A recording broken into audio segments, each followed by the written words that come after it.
Praise the lord. ఈ దినం దేవుని వాగ్దానం. నీతిమంతులు తమ తండ్రి రాజ్యంలో సూర్యుని వలె తేజరిల్లుదురు. మత్తయి సువార్త 13 అధ్యాయం 43 దేవుని రాజ్యంలో నీతిమంతులకు ఉన్నతమైన స్థితి, గౌరవం, దివ్యమైన తేజస్సు ఉంటుంది. కాబట్టి నీవు నీతిమంతునిగా జీవించాలి, అనగా దుర్మార్గత నుండి విడిచిపోవాలి. విశ్వాసం కలిగి జీవించాలి.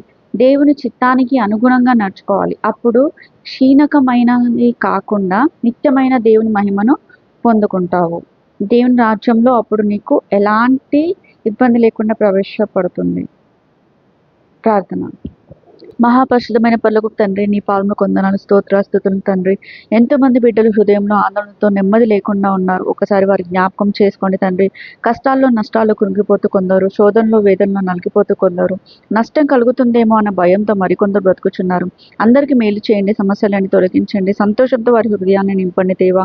ఏ విషయంలోనూ దిగులు పడక, ఎలాంటి సమస్యలు వచ్చినా ఆందోళన చెందక, విశ్వాసంతో ఎడతెగక ప్రార్థించే శక్తిని మేము పొందుకునే భాగ్యాన్ని మాకు దయచేయండి. ఈ దినమంతట్లో నా ప్రభా మీరే ముందుని మమ్మల్ని నడిపించమని వేడుకుంటూ, నమ్ముటని వల్ల అయితే నమ్మకు సమస్తము సాధ్యమని విశ్వాసంతో ఏ సతిపరిశుద్ధ నామములో ప్రార్థించి బతిలాడి ప్రేమతో వేడుకుంటున్నాం ప్రియ తండ్రి. Amen. God bless you. Praise the lord.